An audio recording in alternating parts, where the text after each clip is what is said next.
ये कहानी मैं इसलिए बता रही हूँ क्योंकि सपने देखना काफ़ी नहीं होता, उसे डायरेक्शन देनी पड़ती है। और वो डायरेक्शन आपको खुद ज़बरदस्ती करने की ज़रूरत नहीं। ज़िंदगी आपको मौके देगी, ज़िंदगी आपको दिखाएगी कि वो रास्ता कौन सा है जो सिर्फ आपके लिए बना है। और जब वो रास्ता दिख जाए और फिर दुनिया आपसे कहे क्या ही बोलती रहती है ये, क्या ही बोलता रहता है ये, ऐसे थोड़ी होता है, किसी की मत सुनना। मैं आपके सामने खड़ी हूं क्योंकि मैंने कभी किसी की नहीं सुनी,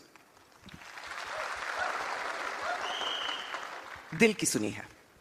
उस आवाज को सुनी है जो मुझे हर पल हिम्मत देती है कि हाँ, जब सामने से कोई कहता है कि ये मुमकिन ही नहीं है, तो वो बुरा नहीं सोच रहा आपके लिए, वो सिर्फ इतना कह रहा है कि वो उससे नहीं होगा। But that does not mean you can't do it. You understand? So, that was the lesson in this. और अब मैं मजाक करती हूँ कि I don't know आप लोगों ने कितने लोग पैदा हुए थे 94 में? आप लोग सब पैदा हो गए थे? अच्छा, वेरी गुड, सुपर्ब। तो वो लम्हा जब इंडिया को अनाउंस किया गया, मैं हर बार वो फोटो देख के बोलती हूँ एक्सप्रेशन तो सही देना चाहिए था, दुनिया भर में जाने वाला, ऐसे कौन देखता है? No, but I think that became the biggest.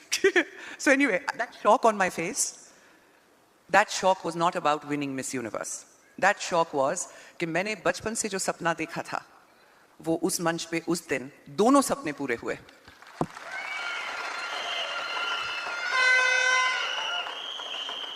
Rakesh Sharma ji ने स्पेस ले लिया, तो हमने यूनिवर्स ले लिया।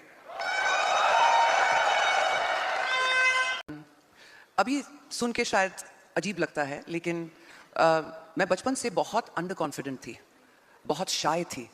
क्लास में हाथ उठा के जवाब देने वाली इंसान नहीं थी। मम्मी के पल्लू के पीछे दुनिया देखी है मैंने, and I always thought that जिंदगी वहीं आराम से सेफली कट जाएगी। सो द थिंग इज, मैं आपको शायद पता होगा थोड़ा बहुत, my father is from the Indian air force ji, and yes, it's a big honour. तो जब आप डिफेंस फैमिली से बिलोंग करते हो, तो कोई भी गवर्नमेंट जॉब की तरह हर 3 साल आपकी पोस्टिंग हो जाती है। तो आप अलग अलग शहर, अलग अलग सिटीज़ में जाके दोबारा घर बसाते हो। तो इसमें होता ये है नुकसान कि आपके दोस्त नहीं बनते, क्योंकि आप हर वक्त अपरूट होते रहते हो। आपकी फेवरेट टीचर्स नहीं बनती, आपके लोग बदलते रहते हैं। मगर इसमें फ़ायदा ये है कि आप चेंज को बड़े प्यार से एक्सेप्ट करते हो बचपन से। आप अडैप्ट करते हो। अडैप्ट को हिंदी में क्या बोलते हैं? अरे एक साथ बोलोगे तो कैसे सुनाई देगा? हाँ, नहीं, वो अलग, हाँ, स्वीकार करना।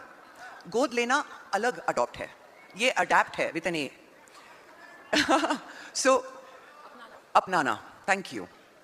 तो चेंज को अपनाना बचपन से आ गया, लेकिन वो कॉन्फिडेंस नहीं आई। हमेशा से ऐसा लगता था कि एयरफोर्स कैंप जहाँ पे हम पले बड़े हुए, वहाँ पर हर कोई अंकल आंटी है, हर किसी से रिश्ता है।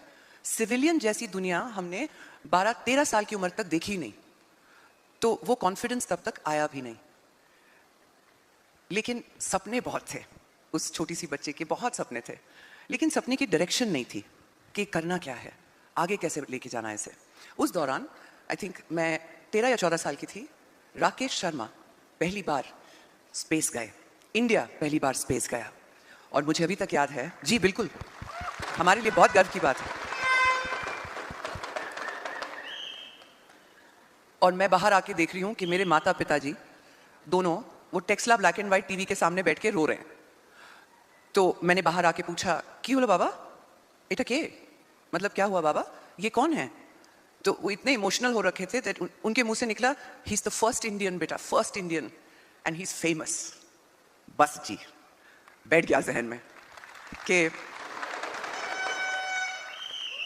इंडिया के लिए कुछ करना है और फर्स्ट इंडियन बनना है। अब बहुत छोटी थी, कुछ समझ में नहीं आया कि करना क्या है, लेकिन ये सपना था।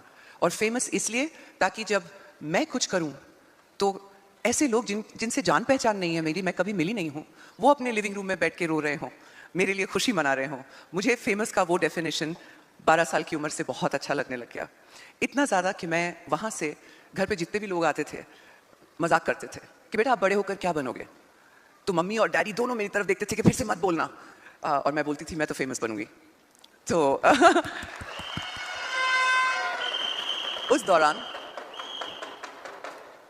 आपको ये भी समझना पड़ेगा कि जब आप एक डिफेंस फैमिली को बिलोंग करते हो तो आप नेशनल एंथम के लिए हर रोज उठते हो, हर बार वो टीवी पे बजता है, आप हर बार खड़े होते हो। तो बचपन से आपको सिखाया जाता है कि आपकी दो माएँ हैं, एक जिन्होंने जन्म दिया है और एक आपका देश है। सो बचपन से या देश से बड़ा लगाव था, बहुत लगाव था। तो देश के लिए पहला इंडियन बनना एक बहुत ही नेचुरल प्रोग्रेशन था। हर कोई चाहता था कि हाँ ये करना है इफ योर डिफेंस। सो इस दौरान ये सब होने के बाद मैंने कुछ एटलीस्ट 100-200 ऑटोग्राफ भी साइन कर दिए थे। अंकल आंटी चाचा चाची जो घर पे आते थे, जब उन्हें पता चलता था कि मैं फेमस होने वाली हूँ तो वो लोग मुझसे सिग्नेचर ले लिया करते थे, ऑटोग्राफ।